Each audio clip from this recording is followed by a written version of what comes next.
ఓటమితో వెలుగే చెప్పెను నేనున్నానని, ఓటమితో గెలుపే చెప్పెను నేనున్నానని, నేనున్నానని నీకేం కాదని, నిన్నటి రాతని మార్చేస్తానని.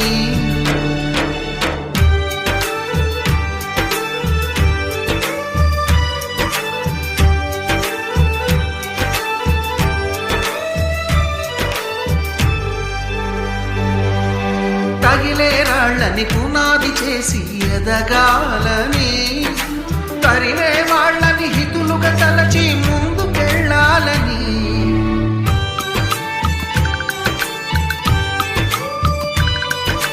కన్నుల నీటిని కలల సాగుకై వాడుకోవాలని,